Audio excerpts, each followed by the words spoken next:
आपत्सु हरिसंश्रय संपत्सु सर्वदानानि।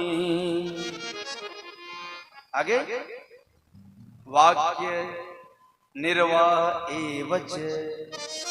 सुनो मेरी मां, महानत्र त्रयो धर्मा आपस्तु हरिसंश्रय। इसका अर्थ बता दूं, इस कथा का लाभ बताया कि जब जीवन में विपरीत परिस्थिति आए, दुख आए, तो हरि संश्रय, उस भगवान का आश्रय लो। किसका? बोले जिसने तुम्हें जन्म दिया उसका। कभी भगवान पर भरोसा तो करो। जब भी विपरीत परिस्थिति आए भगवान को पुकारो मेरी मां। मैं एक जगह ऐसे बोल रहा था, एक आदमी खड़ा हो गया, बड़ा बदमाश था, छोटा देख करके मुझसे प्रश्न कर दिया। छोटा कथावाचक हूं, कोई बोल सकता है। क्या कहा? पंडित जी आप कहते हो जीवन में विपरीत परिस्थिति आए, जीवन में विपरीत परिस्थिति आए तो आप कहते हो भगवान को पुकारो, भगवान पर भरोसा करो। तो एक बात बताओ, अगर मैं बीमार पड़ जाऊं तो मैं डॉक्टर के पास जाऊं कि वृंदावन बांके बिहारी के पास जाऊं? बताओ। तो मैं आपसे पूछता हूं, कहां जाओगे आप लोग? मैंने भी उससे कहा कि तूने प्रश्न कहा कि डॉक्टर के पास जाओ कि बांके बिहारी के पास, तो मैंने कहा कि भैया अगर तू बीमार पड़ जाए तो तुझे जाना तो डॉक्टर के पास ही है, लेकिन भरोसा भगवान पर करना, भरोसा तुम्हें भगवान पर रखना है, जाना तुम्हें डॉक्टर के पास ही है। अगर तुम्हारा भरोसा सच्चा होगा तो क्या पता बांके बिहारी डॉक्टर बन के तुम्हारा इलाज करने आए। इसलिए तुम्हें भरोसा डॉक्टर पर नहीं भगवान पर करना है, जाना डॉक्टर के पास। हाँ, दवा दुआ जरूरी है। आइए, आज की बड़ी प्यारी कथा आरंभ हो रही है। कहते हैं हरि अवतार भगवान ने गजेंद्र के लिए लिया। ये गजेंद्र कौन था? तब कहा आसिद गिरिवरो राजन त्रिकूट इति विश्रुतः क्षीरोदेना वृतः श्रीमान योजना युत मुचरितः। बहुत ध्यान से सुनना, मैं गजेंद्र की कथा, बड़ी प्यारी कथा है। कहा क्षीर सागर के समीप एक बड़ा सुंदर सरोवर था और बड़ा सुंदर उद्यान था। किसका? बोले कुबेर का। जिस समुद्र में 3 पर्वत थे, त्रिकूट जिसको कहते थे, और तीनों पर्वत के 3 शिखर थे और तीनों शिखर अलग अलग चमकते थे। एक शिखर सोने से चमकता था, एक चांदी से और एक लोहे की तरह। हाँ, और ये त्रिकूट पर्वत के बगल में ही एक सुंदर सा तालाब था, सरोवर था।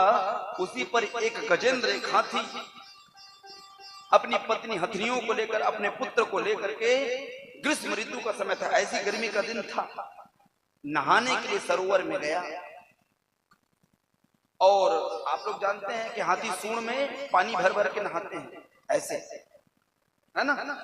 ऐसे नहा रहे थे। गजेंद्र जो गजराज था, हाथी था, वो जल में गया और सूंड में भर भर के अपनी हथनियों को नहलाता, अपने पुत्रों को नहलाता, और नहला करके बड़ा आनंद ले रहा है, क्योंकि गर्मी में पानी बड़ा अच्छा लगता है।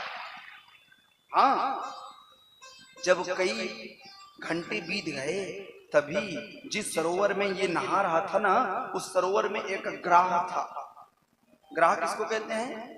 मगर को कहते हैं, क्रोकोडाइल, मगरा। मगर था वो। मगरा धीरे धीरे धीरे पानी से उसके हाथी के पास आया, और लिखा है भागवत में, चरणे रूपाग्रहित, हाथी के चरण को, हाथी के पैर को जकड़ के अपने दांतों से पकड़ा और खींचना चालू किया। हाथी को अपने बल का अभिमान था, इस मगर को तो मैं यूं ही हरा दूंगा। लेकिन जल का शक्तिशाली जानवर कौन? बोले मगर, हाथी थोड़ी।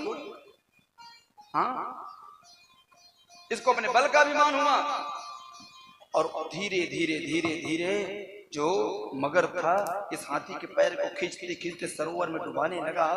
जैसे इसको लगा मेरा बल कमजोर हो रहा है, अपनी पत्नी को पुकारा, अरे पत्नियों मेरी रक्षा करो, मैं डूब रहा हूं, मैं मर जाऊंगा। जैसे मगर को देखा, सारी खलबली मच गई, सारे उसके पत्नियां भागने लगे इधर उधर, कहीं हमारा पैर ना पकड़ दे। अपने पुत्रों को आवाज लगाई कि पुत्र मेरी रक्षा कर, मैं तेरा बाप हूं, मैं तेरा पिता हूं। न पुत्रों ने साथ दिया, न पत्नियों ने साथ दिया। सब लोग छोड़कर चले गए गजेंद्र को अकेले, और गजेंद्र मर रहा है, खून से लथपथ हो रहा है। धीरे धीरे उसका शरीर डूबने लगा, केवल सिर बचा है। क्या बचा है? सिर। और सिर डूबा तो वो मरा, लेकिन सिर बचा है। उसने देखा कि कोई साथ नहीं दिया, परिवार के कोई लोग साथ नहीं दिए। तभी उसको हरि की याद आई। और याद रखना, जब तक संसार से आशा करोगे भगवान नहीं आएंगे, और जिस दिन भगवान से आशा करोगे उस दिन भगवान दौड़े चले आएंगे। और आज जब देखा गजेंद्र ने कि कोई मेरा साथ नहीं दे रहा है, तो उस गजेंद्र ने भगवान हरि को पुकारा। कैसे? विरह की वेदना से पागलों की तरह दर्द के मारे पागल था गजेंद्र, और उसने भगवान को